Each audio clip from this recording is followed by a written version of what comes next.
Today, we're diving into the secrets of one of America's most celebrated landmarks, the Tyler-Davidson Fountain, which is topped by a figure famously known as the genius of water.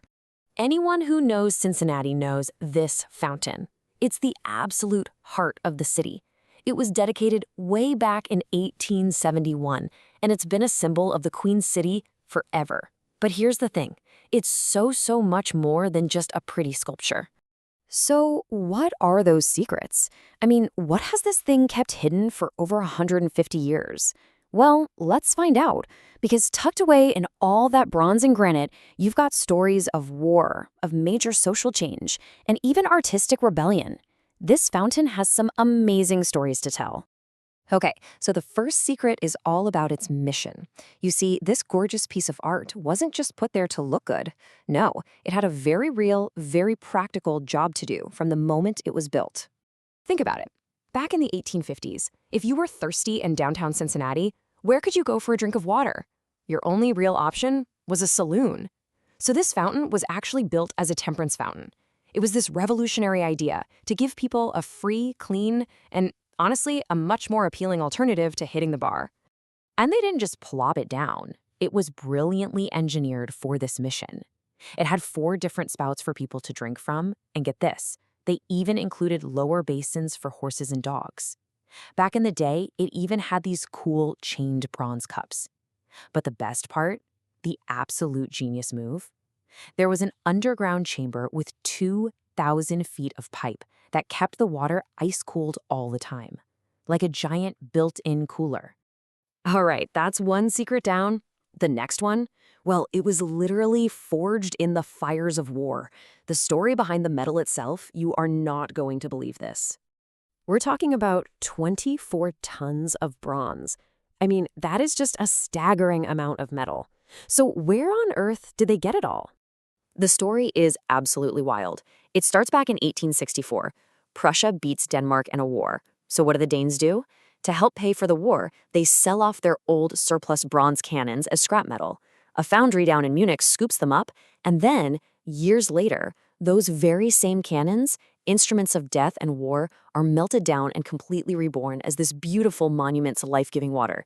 It's a real swords into plowshares kind of story, isn't it? So yeah, the art is literally history that's been transformed. And that whole idea of transformation, it doesn't stop with the metal. You see it in the design of the figures too. The artist, a guy named August von Krelling, did something that was considered super radical for the time. See, instead of sculpting gods or mythological heroes, which was what everyone did, he chose to feature actual, everyday human beings. In an era full of statues of Zeus and Hercules, this was, a pretty shocking move. And what are these everyday people doing? They're celebrating water. You've got a farmer praying for rain, a mother taking her kid to a bath, even a firefighter ready to go. The whole thing is a tribute to the everyday lives of the very people it was built to serve. Okay, but this brings us to one of the fountain's biggest and longest running mysteries. So, who exactly is that naked woman leading her son to the bath?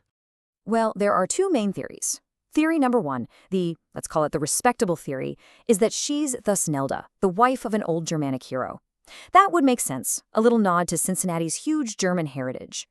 But then there's the more scandalous theory, that she's actually Lola Montez, the infamous Irish-born mistress of King Ludwig I of Bavaria. And guess who was the patron of the guy who owned the foundry? Yep, King Ludwig. The sculptor never said who it was, so he basically took the secret to his grave. So we've got these secret origins, all these hidden meanings. So what about the fountain's legacy? How does it live on today? Well, you just have to look at the powerful inscription on it, "To the people of Cincinnati." That really says it all, doesn't it? This was a gift from a businessman, Henry Probosco, in memory of his brother-in-law, Tyler Davidson. It wasn't built for some king or government. It was always, from day one, for the people. And you know what? That connection to the city is still alive and well. There's this great tradition every year.